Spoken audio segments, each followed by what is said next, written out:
Nampak slide ke? Nampak Ustaz? Okey, jom kita mulakan. Assalamualaikum warahmatullahi wabarakatuh. Alhamdulillahirabbil alamin wassalatu wassalamu ala asyrafil anbiya'i wal mursalin wa ala alihi wa sahbihi ajma'in. Allahumma salli wa sallim ala nabiyyina Muhammad wa ala alihi wa sahbihi wa man tabi'ahum bi ihsanin ila yaumiddin, amma ba'd. Muslimin dan muslimat rahimani wa rahimakumullah, sahabat-sahabat yang Allah rahmati lagi Allah kasih sekalian. InsyaAllah kita akan membuat sekali lagi ulang kaji surah yang berikutnya, iaitu surah yang ke-39, iaitu surah Az-Zumar. Apa makna Az-Zumar? Az-Zumar maksudnya adalah rombongan. Rombongan. Okay. Rombongan siapa dan rombongan itu rombongan nak ke mana? InsyaAllah kita akan dapatkan, kita akan rungkaikan persoalan itu sebentar lagi insyaAllah. Okay. Sebelum kita meneruskan membincangkan tentang nama bagi surah Az-Zumar, justifikasinya, di mana sumber rujukan ayatnya, kita dapatkan terlebih dahulu kedudukan juzuk surah Az-Zumar, jumlah ayat keseluruhan surah Az-Zumar, dan pada muka surat keberapa di dalam Al-Quran kita boleh menemukan surah Az-Zumar. Baik, surah Az-Zumar kita sudah sedia maklum mengandungi 75 ayat. 75 ayat itu dibahagikan kepada 2 juzuk. 31 ayat yang pertama berada pada juzuk yang ke-23. Oh, suara tak ada ya? Oh, maaf. Saya tak tekan hijau. Okey, terima kasih atas maklumat. Okey, begini. Kita ulang kembali. Okey, kita nak sebutkan terlebih dahulu tentang kedudukan juzuk bagi surah Az-Zumar ya, supaya kita tahu ke mana sejauh mana sesi ulang kaji kita, sebab kita dah berada pada penghujung bulan Syaban. Semoga sesi ulang kaji ini kita dapat sesuaikan dengan penghujung bulan Syaban. So, alhamdulillah. Okey, di TikTok ada suara tak? Suara boleh didengari ke tak? Dengar ni. Ada suara tak? Dengar, tak jelas. Tak, ni saya tanya dekat TikTok ni. Oh, okey. Okey. Sebab kita ada rakan-rakan kita yang mengikuti di TikTok. Alhamdulillah, okey, dah dengar. Alhamdulillah. Baik. Surah Sad ini kita sebutkan tadi ada 75 ayat ya. Yang ayat itu berada pada 2 juzuk. 31 ayat yang pertama, juzuk yang ke-23, dan ayat yang berbaki iaitu ayat 32 sampai 75 berada pada juzuk yang ke-24. Ini bermakna kebanyakan ayat surah Al-Zumar berada, bukan kebanyakan ayat jugalah, kita boleh kata sebahagian ayat surah Az-Zumar berada pada juzuk 23 dan sebahagian lagi berada pada juzuk yang ke-24. Jadi kalau nak melihat rujukan muka surat, boleh tengok muka surat 458 sehingga muka surat 467. Okay, kalau kita nak baca daripada satu ayat kepada satu ayat surah Al-Zumar dalam tempoh setengah jam, 40 minit ke, memang tak sempat untuk kita membuat ulasan. Kalau sekadar membaca ayat sahaja, insya-Allah sekejap pun kita boleh selesaikan. Tetapi tujuan kita ni adalah untuk memahamkan apa yang Allah nak sampaikan kepada kita pada surah rombongan ini.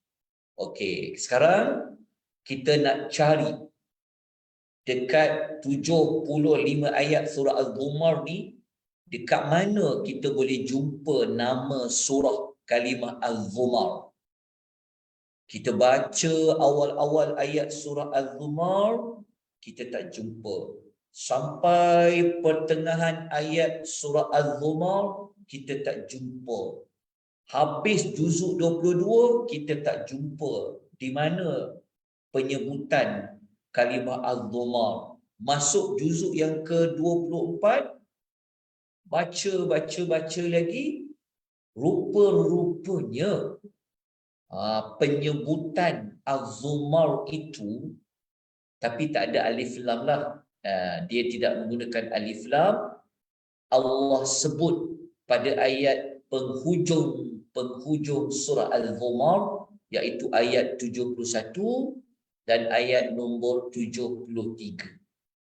Jadi kita dah jumpa 2 kali Allah sebut tentang kalimah Zumara, maka kita kena ambil sedikit masa untuk baca ayat 71 dan 73 kerana kedua-dua ayat ini ada menyebut kalimah Zumar.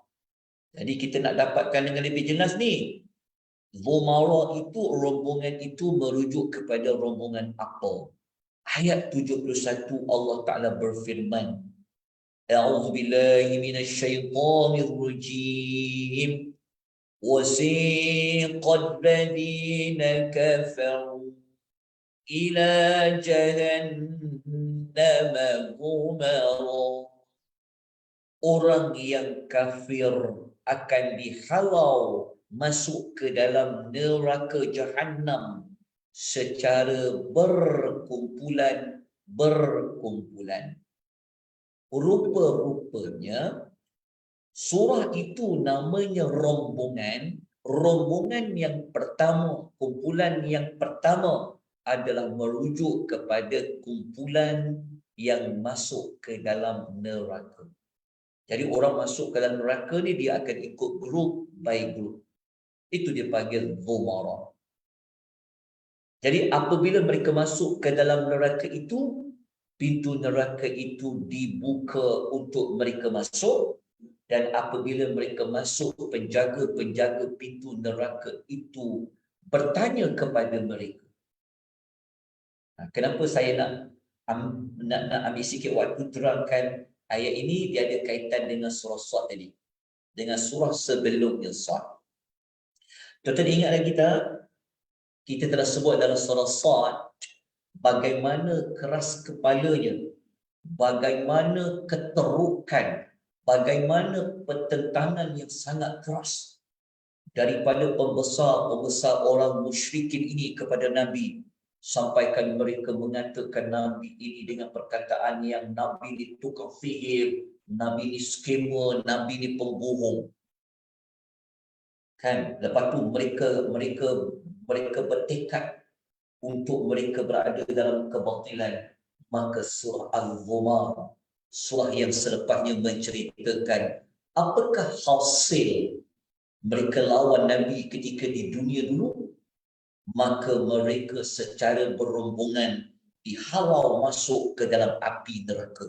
Maka malaikat penjaga neraka itu tanya kepada mereka, alam ya'tikum rusulun minkum yasluna alaikum ayati rabbikum wa yunzirunakum liqa'a yawmikum hadha. Malaikat penjaga neraka tu tanya dekat mereka. Kejap, ada yang baru tanya ni, Siti Khadijah. Assalamualaikum Ustaz. Alamak, baru masuk dalam ke Ustaz. Kita baru mula je, jangan bimbang. Baik.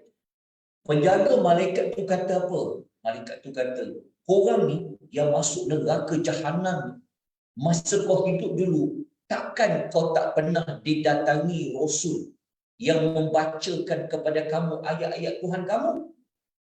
Takkan waktu kamu hidup dulu tak ada Rasul yang memperingatkan kamu tentang hari akhirat ni? Takkan tak ada? Para malaikat tanya. Dan penghuni neraka jawab apa? Qalu bala. Kemudian mereka kata apa? Ada, ya, pernah datang kepada kami. Tuan-tuan, masih ingat lagi tak? Kita telah berulang kali pada surah-surah sebelum ni. Kan kita baca daripada, kita ambil surah paling dekat kita, surah apa? Kita dah sebut surah Fatir, kan? Kita dah sebut surah-surah yang berikutnya, surah Saffat dan sebagainya, sampai dah surah Sad tadi. Maka semua peringatan-peringatan itu kita jumpa hasilnya bagi siapa-siapa yang tolak Nabi, yang menolak wahyu Quran, sedangkan kita sebut wahyu Quran itu benar. Wahyu Quran itu sebagai peringatan, tapi mereka tak nak ambil peringatan. Maka mereka secara berkumpulan Allah masukkan ke dalam api neraka. Jadi kita dapat satu jawapan, surah Al-Ghumar, surah yang menunjukkan kepada rombongan yang masuk ke dalam neraka. Macam mana pula orang masuk syurga? Maka kita kena baca ayat 73. Kalau kita baca ayat 73, Allah Ta'ala berfirman, وَسِيقَ الَّذِينَ اتَّقَوْا رَبَّهُمْ إِلَى الْجَنَّةِ زُمَرًا. Orang yang bertakwa kepada Tuhan mereka, orang yang berusaha macam hidup ni untuk elak daripada Allah murka, mereka ini dimasukkan ke dalam syurga zumara, secara berkumpulan, berrombongan.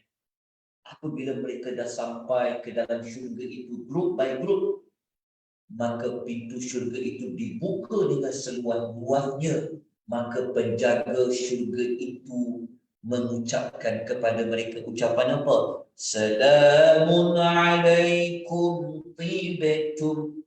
Para malaikat mengalu-alukan mereka. Malaikat kata apa? Salam sejahtera kepada kamu semua. Lepas tu para malaikat mengatakan, berbahagialah kamu, bergembiralah kamu, fadkhuluha khalidin, dan masuklah kalian semua ke dalam syurga. Lepas tu duduklah dalam kekal buat selama-lamanya. Alhamdulillah, kita dapat maklumat kedua, makna surah Al-Zumar itu merujuk kepada rombongan masuk ke dalam syurga. Jadi, surah Al-Zumar merujuk kepada dua kumpulan. Satu kumpulan yang masuk ke dalam neraka, satu kumpulan yang masuk ke dalam syurga. Ini menunjukkan adanya perbandingan dua rombongan, dua kumpulan. Allah sebut dua-dua tu kerana Allah nak membuat perbandingan. Ada satu zumar ke neraka, ada satu zumar ke syurga. Okey, alhamdulillah selesai membincangkan, membuat ulang kaji tentang nama bagi surah Al-Zumar. Okey, tidak ada ya di mana-mana surah yang lain kita menemukan perkataan Al-Zumar, melainkan ia berada di dalam surah yang ke-39, iaitu surah Al-Zumar. Okey, sekarang jom kita teruskan sesi ulang kaji kita. Kita nak mencari jawapan. Apakah objektif ataupun tujuan ataupun maksud bagi surah Az-Zumar? Okey. Tujuan ini penting kerana inilah perkara yang paling utama untuk kita faham sesuatu surah di dalam Al-Quran. Kerana Al-Quran diturunkan bukan hanya untuk dibaca, tetapi adalah untuk dijadikan sebagai petunjuk. Jadi nak dapatkan petunjuk, tunjukkan apa, maka nak tahu petunjuk tu petunjuk apa, maka kita kena dapatkan tujuan-tujuan surah. Jadi petunjuk dalam surah Al-Zumar, Allah Ta'ala ni sebenarnya nak membuat perbandingan. Ingat je, baca surah Zumar, ingat rombongan. Ada satu ke neraka, satu ke syurga. Kenapa Allah sebut dua-dua rombongan tu? Sebenarnya itulah contoh perbandingan. Jadi surah Zumar ni Allah nak menunjukkan perbandingan di antara dua kumpulan sebenarnya. Kumpulan yang pertama, kumpulan yang mentauhidkan Allah, apa balasan yang mereka dapat? Okey. Yang kedua, Allah nak buat perbandingan macam mana pula orang yang mensyirikkan Allah. Apakah ciri mereka dekat dunia dan apakah balasan mereka di hari akhirat? Macam itulah kepada kumpulan yang pertama. Jadi ingat mudah je, surah Az-Zumar surah yang membuat perbandingan di antara orang yang mentauhidkan Allah dengan orang yang mensyirikkan Allah. Okey. Jadi nak tahu bentuk perbandingan tu apa? Tu dekat nama surah tu, hasil daripada orang yang mensyirikkan Allah masuk ke dalam neraka berombongan. Hasil orang yang mentauhidkan Allah, dia masuk ke dalam syurga pun secara berombongan. Jadi surah Zumar, surah yang membawa kita kepada, Allah nak bawa kita kepada membuat pilihan. Allah nak suruh kita pilih. Kau nak ikut rombongan yang mana? Kamu nak ikut rombongan yang ini kah? Atau nak ikut rombongan yang ini kah? So Allah membuat perbandingan. Jadi bukan sekadar Allah menyebut balasan mereka di hari akhirat, tapi dekat dunia pun Allah dah menerangkan ciri rombongan yang ke syurga nanti macam mana, diterangkan dekat surah Al-Zumar. Ciri yang akan ikut satu lagi rombongan ke dalam neraka, beginilah ciri-cirinya. Okey, mudah je. 75 ayat, rupa-rupanya Allah membuat perbandingan, seolah-olah Allah meminta kepada kita, pilih kamu nak ikut rombongan yang mana. Okey, saya nak kemukakan lagi ya beberapa contoh perbandingan. Okey. Cantik surah Az-Zumar ni, surah ni dia membuat perbandingan antara dua kumpulan. Okey. Kita tengok ayat nombor 2 dengan ayat nombor 3 tengok, ini ilmu pembukaan surah. Sebab itu siapa yang dia mengikuti modul pembukaan surah, kita telah pun bagi tahu kepentingan tengok pembuka ni, dia memberikan kita gambaran awal. Surah ni sebenarnya nak bawa kita ke mana? Surah ni sebenarnya dia nak sampaikan maklumat tentang apa? Dekat ayat yang kedua dan ketiga, Allah sebenarnya telah membuat perbandingan antara dua kumpulan. Nak tahu tak dua kumpulan itu siapa?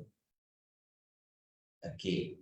Kumpulan yang pertama adalah kumpulan yang mentauhidkan Allah. Ini pada ayat yang kedua. Cuba baca ayat yang kedua surah Az-Zumar. Allah Ta'ala kata apa? Inna anzalna ilaikal kitaba bil haqq fa'budillahi mukhlishan lahuddin. Ayat yang kedua, Allah Ta'ala menyebutkan tentang apa yang kena buat terhadap Allah. Jadi ayat yang kedua Allah kata begini, sesungguhnya kami telah menurunkan Al-Quran ini kepada engkau, wahai Muhammad, membawa benda yang benar. Maka hendaklah engkau menyembah Allah dengan cara mengikhlaskan segala ibadat itu kepada Allah. Mengikhlaskan niatnya semata-mata kerana Allah. Ini kumpulan pertama. Walaupun ia berbentuk perintah dari Allah, tapi ia merujuk kepada kumpulan yang Allah perintah untuk mentauhidkan Allah. Maknanya Allah menyuruh kita secara tak langsung ikut ayat 2 ni. Jadi macam ayat yang kedua ni. Dan ayat yang ketiga, Allah menyebutkan ada satu lagi kumpulan lain. Ayat ketiga Tuhan kata apa? Allah Ta'ala kata, ala lillahi dinul khalis walladzina ittakhadhu min dunihi awliya'a ma na'buduhum illa liyuqarribuna ila Allahi zulfa. Tengok ayat yang ketiga pula. Allah Ta'ala kata apa? Allah mula-mula Allah ingatkan, ingatlah agama yang suci, bersih dari syirik hanyalah milik Allah. Jadi Allah kata agama yang benar itu adalah agama yang dipilih oleh Allah. Lepas tu Allah sebut kumpulan yang kedua ni, Allah kata orang musyrikin yang mengambil pelindung selain daripada Allah. Maknanya kumpulan orang yang percaya ada makhluk lain yang dia ada kuasa Tuhan yang boleh bagi perlindungan kepada mereka. Ini kumpulan yang buat syirik lah. Jadi Tuhan kata cara mereka buat syirik macam mana? Mereka mengatakan kami tidak menyembah Tuhan lain selain Allah Ta'ala ni, melainkan supaya mereka mendekatkan kami kepada Allah sedekat-dekatnya. Jadi Allah sebutkan ciri kesyirikan yang berlaku di zaman dulu ni, mereka seperti menjadikan patung-patung, berhala-berhala sebagai orang tengah kepada Allah. Kalau macam kita terus direct kepada menyembah Allah. Kalau nak minta tolong terus kepada Allah. Tak perlu kita ada orang tengah. Kan? Kita kata jumpa pada seorang, kita kata boleh tak saya tolong wakilkan saya minta tolong kepada Allah. Itu tak boleh sebenarnya. Ada beberapa ruang dibenarkan kalau kita minta orang lain doa, tak apa. Kita boleh tak awak tolong doakan untuk saya supaya Allah beri saya kesihatan, ayat yang itu dibenarkan. Tetapi kalau ada penyembahan yang mengatakan bahawa ada orang lain wakil Tuhan, dia jadi wakil Tuhan, itu jadi syirik. Jadi kesimpulan kita dapat belajar pada ayat kedua surah Al-Zumar, Allah menyatakan kumpulan yang pertama yang mereka itu mengikhlaskan niat dalam peribadatan. Kumpulan yang kedua, kumpulan yang mensyirikkan Allah. Nampak perbandingannya. Lepas tu dalam masa yang sama, ayat nombor 3, Allah menyebutkan dua kumpulan ni nak buat apa dekat mereka. Ayat nombor 3 Allah kata, Inna Allah yahkumu bainahum fima hum fihi yakhtalifun.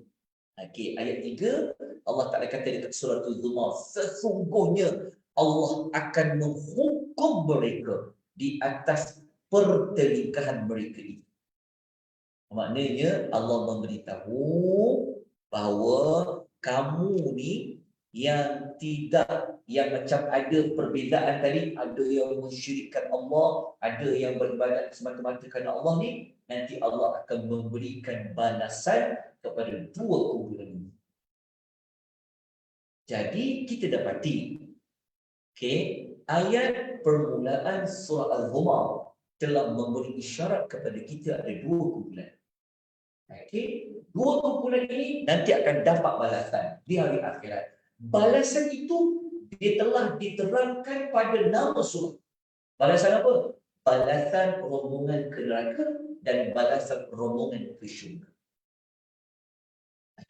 Nak jelas lagi, untuk kukuhkan lagi, untuk mantapkan lagi, tujuan surah Al-Zumar adalah untuk membuat perbandingan antara dua kumpulan ini. Maka kita tengok contoh ayat lain. Kita tengok contoh dalam ayat lain.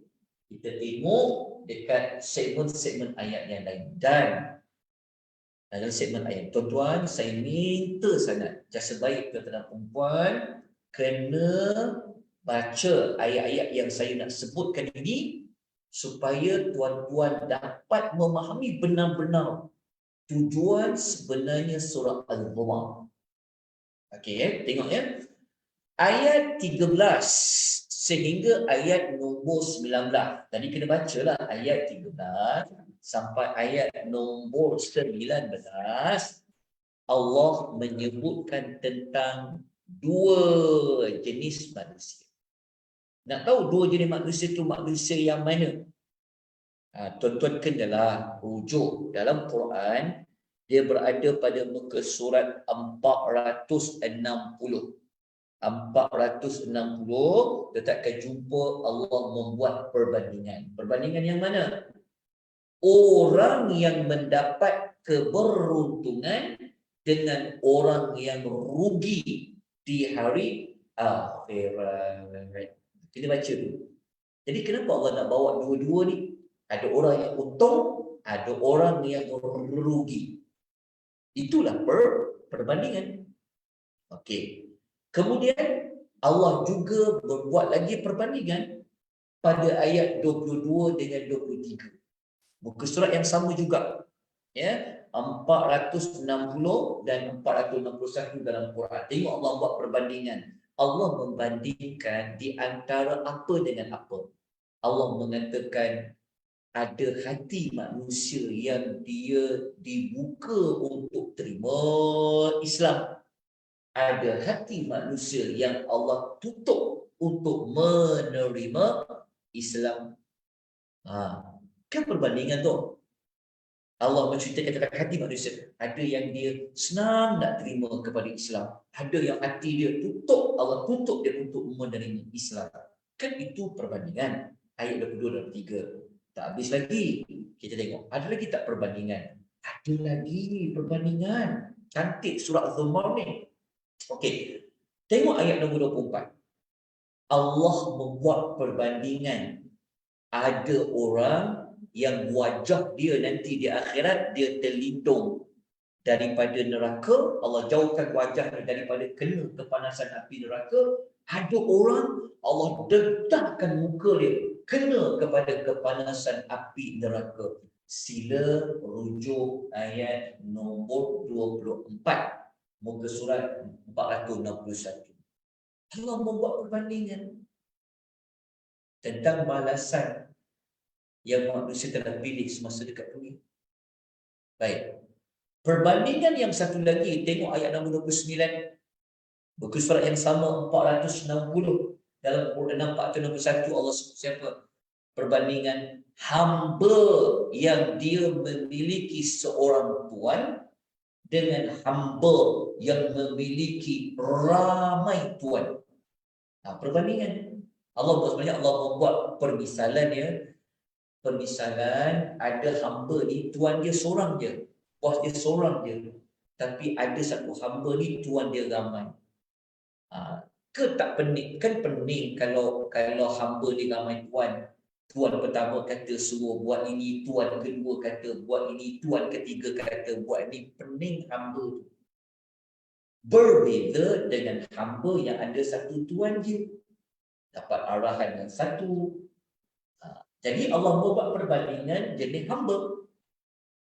Kemudian ayat 32 dengan 33 Allah membuat perbandingan orang yang tak nak terima kebenaran ni, dia ada bagi macam-macam alasan berbanding dengan orang yang menerima kebenaran. Allah buat dua perbandingan, orang yang tolak kebenaran dengan orang yang menerima kebenaran. Ingat, perkara yang paling benar adalah Al-Quran. Dalam konteks kita bincang tentang wahyu. Baik, tuan-tuan, rahimani wa rahimakumullah. Selesailah kita membuat ulang kaji bagi surah Al-Zumar. Nama surah pun telah kita selesaikan. Kemudian tujuan surah pun kita selesaikan. Jadi sebelum kita tamatkan sesi ulang kaji kita kembali ingat balik. Okey. Az-Zumar membawa maksud rombongan. Rombongan dekat situ Allah menyebut tentang dua kumpulan. Kumpulan yang pertama, rombongan yang pergi ke neraka. Ayat 71. Lepas tu rombongan yang kedua, rombongan yang ke syurga, iaitu ayat nombor 73. Nak tahu cara malaikat itu berinteraksi dengan mereka ketika rombongan masuk neraka, rombongan masuk syurga, kenalah baca ayat 71 dan 72. Kita akan nampak perbandingan balasan di hari akhirat. Okey, lepas tu pada ayat-ayat yang awal surah Al-Zumar, ayat 2, ayat 3, Allah menyebut ada kumpulan yang mengikhlaskan dalam beribadat kepada Allah, ada yang mensyirikkan Allah. Dan kita telah mengemukakan beberapa lagi contoh-contoh ayat yang berbentuk perbandingan. Maka dapatlah kita maklumat dekat surah Al-Zumar dan kita dapati berlakunya kesesuaian di antara nama surah dengan tujuan surah Al-Zumar. Wallahu ta'ala a'lam. Baik. Ada sebarang persoalan, pertanyaan tuan-tuan sebelum kita tangguhkan pengisian kita pagi ini untuk ulang kaji surah-surah di dalam Al-Quranul Karim. Secara tak langsung, kita dah selesai juzuk yang ke-22 dan kita sekarang berada pada juzuk yang ke-23. Namun begitu, belum selesai lagi keseluruhan juzuk yang ke-23. Sebab apa? Juzuk yang ke-24. Kita dah masuk juzuk 24, maafkan saya. Kita dah masuk juzuk yang ke-24, tetapi juzuk 24 ni tinggal lagi 2 surah yang belum kita selesaikan lagi, iaitu surah Ghafir dengan surah Fussilat. Surah Ghafir dengan surah Fussilat. InsyaAllah kita akan bincangkan lebih kurang dalam setengah jam lagi. Dan pukul 10 kita nak ambil satu lagi sesi ulang kaji, iaitu surah Ghafir. Surah Ghafir. Surah yang ke-40. Boleh ke tuan-tuan perempuan kita buat satu lagi sesi ulang kaji? Kita kena buat gerak gempur ni supaya sebelum kita masuk bulan Ramadan kita dapat selesaikan sesi ulang kaji ke semua surah di dalam Al-Quranul Karim. Okey, kejap saya tengok maklum-maklum ada tuan perempuan. Okey. Ada soalan ke dalam perempuan? Jelas ke perbincangan kita tentang surah Al-Zumar? Jelas Ustaz. Okey, alhamdulillah. Syukur pada Allah. So kita jumpa pukul 10 insya-Allah. Tak apa. Bagi sesiapa yang baru masuk, macam rakan-rakan kita di TikTok ini, anda jangan bimbang. Apa yang telah pun kita bincangkan, saya akan upload semula video itu ke dalam TikTok. Sebab tu saya tak boleh buat lebih daripada 1 jam. Kerana video yang kita buat secara langsung ini, ia mesti kurang daripada 1 jam. Dan kalau tuan-tuan tak dapat ikuti rakaman itu di TikTok Academy Tadabbur Malaysia, tuan-tuan dijemput untuk melihat rakaman itu di YouTube. Cari je channel untuk Akademi Tadabbur Malaysia. Ataupun satu lagi cara, tuan-tuan ikuti rakaman di FB page Malaysian Tadabbur Academy. Itu saja tuan-tuan, yang baik itu adalah daripada Allah. Ada yang tanya jadual. Jadual kita buat pagi antara jam 8 suku, lepas tu kita sambung lagi selepas maghrib. Jam 8 malam atau 8 suku malam, lepas tu kita berhenti waktu Isyak, lepas tu kita sambung kembali selepas Isyak bermula jam 9 suku.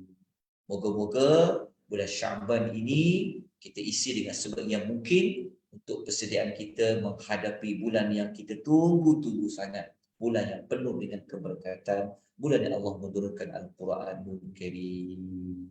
Aqulu qawli hadha wa astaghfirullahal azim. Kita tutup sesi ulang kaji kita dengan tasbih kafarah, tasbih penghapus dosa. Subhanakallahumma wa bihamdika asyhadu an la ilaha illa anta astaghfiruka wa atubu ilaik. Kita jumpa sekali lagi insya-Allah jam 10 pagi surah Ghafir. Terima kasih Ustaz. Ustaz. Terima kasih. Sama-sama, antum fajazakumullahu khair. Guna link yang sama ke Kak Lizan? Ya, link yang sama Ustaz.